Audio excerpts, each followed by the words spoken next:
নমস্কার বন্ধুরা, আমি আবারও হাজির হয়ে গেছি নতুন আরেকটি রেসিপি নিয়ে। সুজি আর সেদ্ধ আলু দিয়ে এই স্ন্যাক্সটা আমি বানিয়েছি। সুজি আর সেদ্ধ আলু দিয়ে মুচমুচে স্ন্যাক্স তৈরি হয়, সেটা আপনারা অনেকেই দেখেছেন। তবে সুজি আর সেদ্ধ আলু দিয়ে যে এই রকম মুচমুচে স্ন্যাক্স তৈরি করা যায়, সেটা এই ভিডিওটা না দেখলেই আপনারা কিন্তু বিশ্বাস করতে পারবেন না। বাড়িতে অতিথি এলে এই স্ন্যাক্সটি গরম গরম পরিবেশন করতে পারেন।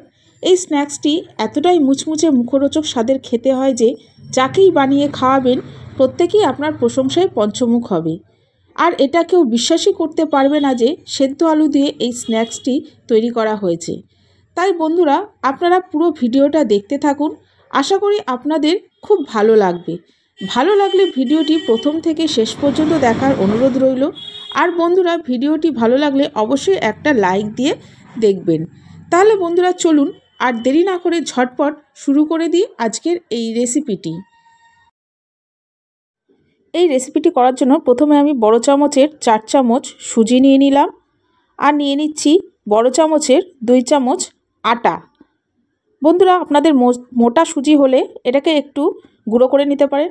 আর দিয়ে দিলাম স্বাদ মতো লবণ, দিয়ে দিচ্ছি ছোটো চামচের 1/2 চামচ জোয়ান। এইগুলোকে এবার খুব ভালোভাবে মিশিয়ে নিচ্ছি।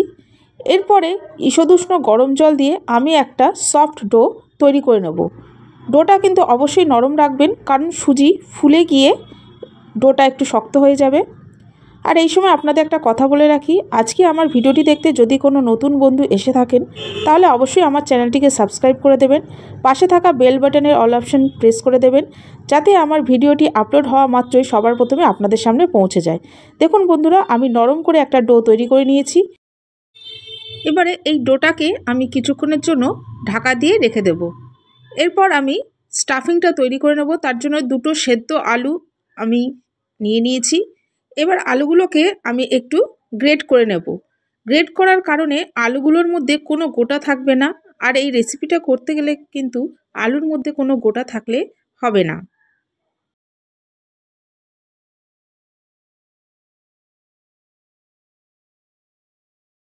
আমি 2টো আলু ভালো করে গ্রেট করে নিয়েছি। এবার একটি প্লেট থেকে আমি একটা বড় জায়গার মধ্যে আলুটা ঢেলে নিচ্ছি, কারণ এখানে আলুটা নিলে আলুটা মাখাতে আমার সুবিধা হবে। এবার আলুটার মধ্যে আমি আরও কিছু অ্যাড করব। দিয়ে দিচ্ছি 1 বাটি গ্রেট করে রাখা গাজর, দিয়ে দিচ্ছি ক্যাপসিকাম কুচি, টমেটো কুচি, স্বাদমতো কাঁচা লঙ্কা কুচি, 1 চামচ গ্রেট করা আদা, দিয়ে দিচ্ছি ঝাল অনুযায়ী লাল লঙ্কার গুঁড়ো, ভাজা জিরের গুঁড়ো, দিয়ে দিচ্ছি চাট মশলা না থাকলে এখানে আমচুর পাউডার ব্যবহার করতে পারেন, দিয়ে দিচ্ছি স্বাদ মতো লবণ। এরপরে আমি এইগুলোকে খুব ভালো করে একসাথে মিশিয়ে নিচ্ছি। বন্ধুরা, লবণটাকে একটু বুঝে শুনে দেবেন, কারণ চাট মশলার ভেতরেও কিন্তু লবণ থাকে। আমি এখানে পেঁয়াজের ব্যবহার করিনি, এটাকে আমি নিরামিষভাবে তৈরি করেছি। তবে আপনারা যদি পেঁয়াজ দিতে চান তাহলে অবশ্যই পেঁয়াজ দিতে পারেন। এখানে আপনাদের পছন্দ মতো আরও কিছু সবজি অ্যাড করতেই পারেন।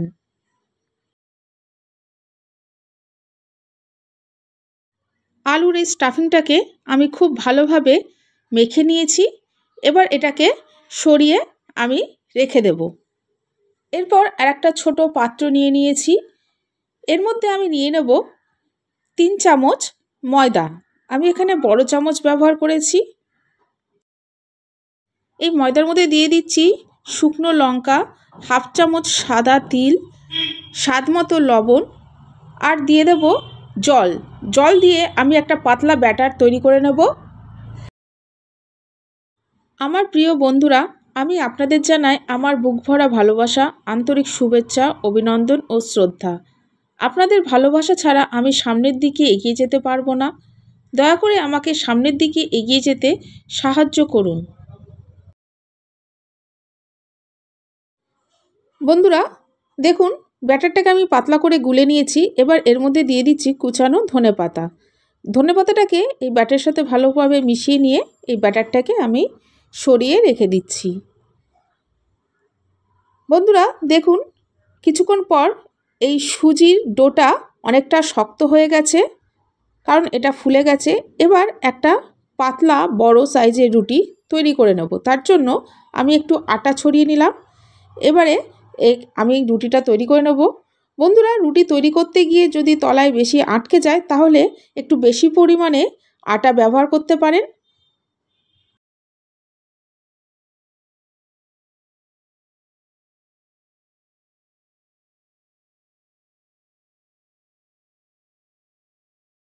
আমি বড় আর পাতলা করে একটা রুটি তৈরি করে নিয়েছি। এরপরে আমি যে আলু স্টাফিংটা করে রেখেছিলাম সেইটা এই রুটির মধ্যে দিয়ে দিচ্ছি। এবারে আমি পুরো রুটির মধ্যে ছড়িয়ে দেব। স্টাফিংটা একটু বেশি করে দেওয়ার চেষ্টা করবেন, তাহলে এই স্ন্যাক্সটি খেতে খুব ভালো লাগবে। দেখুন আমি পুরোটাতে ছড়িয়ে দিয়েছি।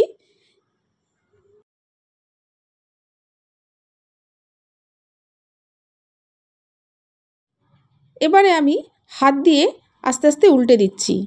প্রত্যেকবার এটা হাত দিয়ে উল্টাতে হবে আর ওপরটা করে হাত দিয়ে একটুখানি চ্যাপ্টা করে দিতে হবে। দেখুন আমি একবার করে উল্টাচ্ছি আর একটু করে চ্যাপ্টা করে দিচ্ছি। আশা করি আপনারা দেখে বুঝতে পারছেন আমি কিভাবে করছি।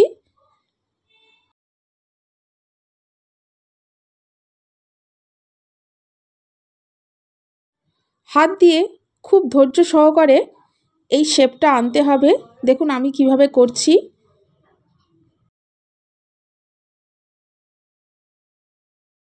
এবার বন্ধুরা, রোলের দুই দিকের যে খোলা মুখটা আছে সেইটা আমি হাত দিয়ে বন্ধ করে দিচ্ছি। দেখুন আমি কিভাবে করে দিচ্ছি। এরপরে আমি আবার একটু বেলে নিচ্ছি চ্যাপ্টা করে। এবার এই রোলটাকে আমি পিস পিস করে কেটে নেব। বন্ধুরা, একটা ছুরি আগে পিছে করতে থাকলেই এই রোলটা সুন্দরভাবে কেটে যাবে।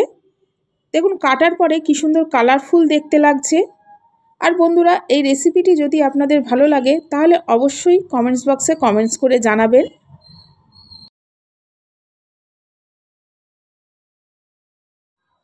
দেখুন বন্ধুরা, আমি প্রত্যেকটা কেটে নিয়েছি। কাটার পরে প্লেটে আমি সাজিয়ে নিয়েছি। কি সুন্দর কালারফুল দেখতে হয়েছে। এবার এগুলোকে ভেজে নেব। তার জন্য এই নাস্তাগুলোকে ওই ময়দার ব্যাটারে ডুবিয়ে নিয়ে আমি তেলের মধ্যে ছেড়ে দিচ্ছি। বাড়িতে অতিথি এলে এই স্ন্যাক্সটি গরম গরম পরিবেশন করতে পারেন। এই স্ন্যাক্সটি এতটাই মুচমুচে মুখরোচক স্বাদের খেতে হয় যে যাকেই বানিয়ে খাওয়াবেন প্রত্যেকেই আপনার প্রশংসায় পঞ্চমুখ হবে। আর এটা কেউ বিশ্বাসই করতে পারবে না যে সেদ্ধ আলু দিয়ে এই স্ন্যাক্সটি তৈরি করা হয়েছে। নাস্তাগুলো আমার এক পিঠ ভাজা হয়ে গেলে আমি অপর পিঠও দিয়ে দিচ্ছি। আর বন্ধুরা, এই নাস্তাটি লো টু মিডিয়াম ফ্লেমে ভাজবেন, নাহলে ভেতরগুলো কাঁচা থেকে যাবে। এবার আমার এগুলো হয়ে গেছে, আমি এবার তেল থেকে তুলে নিচ্ছি। এইভাবে বন্ধুরা নাস্তাগুলো ভেজে গরম গরম চাটনির সাথে পরিবেশন করুন, খুব ভালো লাগবে।